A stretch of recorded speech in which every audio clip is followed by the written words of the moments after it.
ఈరోజు మనం purchase bill ఎక్కించేటప్పుడు ledger window వస్తుంది కదా. లెడ్జర్ విండో వచ్చినప్పుడు ఇక్కడ మనకు కావాల్సిన లెడ్జర్ లేనప్పుడు మనం ఎలా క్రియేట్ చేసుకోవాలో చూపిస్తా. ఓకే, దానికి మనం ఫస్ట్ పర్చేస్ బిల్లులోకి వస్తాం కదా. పైన డేట్ చూస్ చేసుకుంటారు. సో ఇక్కడ మనకు లెడ్జర్ అడుగుతుంది, ఎవరి దగ్గర నుంచి మీరు పర్చేస్ చేశారో ఆ లెడ్జర్ సెలెక్ట్ చేసుకోండి అని. సో వాళ్ళ లెడ్జర్ ఇక్కడ లేనప్పుడు మనం కీబోర్డులో F2 బటన్ ఉంటుంది, ప్రెస్ చేయాలి.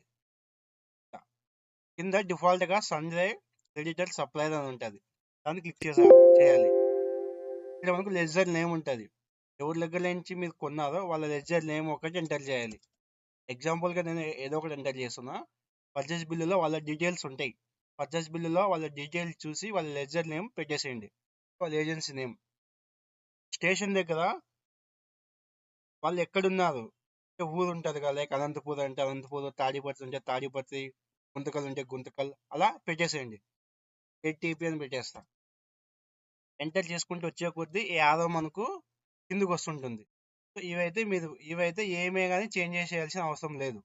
ఓకే, ఎంటర్ మెయిల్ అడ్రస్ అది ఆటోమేటిక్ తీసుకుంటుంది. ఎంటర్ ఇక్కడ అడ్రస్ వాళ్ళు ఎక్కడ ఉన్నారు అన్నది ఇక్కడ డోర్ నెంబర్తో పాటు ఎంటర్ చేయండి.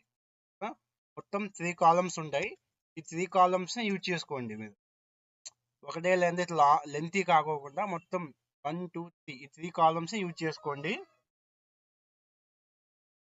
ఎంటర్ ప్రెస్ చేస్తే పిన్ కోడ్ అడుగుతుంది. ఎంటర్ ప్రెస్ చేస్తేనే ఏదైతే పిన్ కోడ్ ఉందో ఆ పిన్ కోడ్ ఎంటర్ చేయండి. ఎంటర్ చేసుకుంటూ ఉండి. ఇక్కడ మొబైల్ నెంబర్ అడుగుతుంది, సో మొబైల్ నెంబర్ ఎంటర్ చేయండి. వాళ్ళు ఏదైతే ఉందో పర్చేస్ బిల్లులో ఉంటుంది. డిఎల్ నెంబర్ అడుగుతుంది, డిఎల్ నెంబర్ ఇక్కడ టైప్ చేయాలి. మీరు వాళ్ళు ఏదైతే డిఎల్ ఉందో ఆ డిఎల్ టైప్ చేయాలి. Enter GST number, GST IN ఉంది కదా, ఎంటర్ జిఎస్టీ నెంబర్ ఎంటర్ చేయాలి. కేస్ వాళ్ళకి జిఎస్టీ నెంబర్ లేదు అంటే కదా, మన స్టేట్ కోడ్ జిఎస్టీ నెంబర్ 37 కాబట్టి 37 పెట్టి వదిలేయండి. కొట్టండి. ఎంటర్ అంతే. మీరు ఇంకా ఎంటర్ చేయాల్సిందల్లా జస్ట్ జిఎస్టీ నెంబర్ వరకే ఎంటర్ చేయాలి, మిగతాది ఏమి ఎంటర్ చేయకండి. ఎంటర్ ప్రెస్ చేసుకుంటూ వెళ్తే కన్నా లాస్ట్ ఎంటర్ ప్రెస్ చేస్తే కన్నా అప్డేటింగ్ లెడ్జర్ డీటెయిల్స్ ఒక విండో వస్తుంది. ఒక 1 సెకండ్ వెయిట్ చేస్తే మీకు తర్వాత ఈ విండో వస్తుంది. ఈ విండో వచ్చాక మనకు అవసరం లేదు కాబట్టి ఎస్కేప్ కీబోర్డ్లో ఒకసారి ప్రెస్ చేయండి.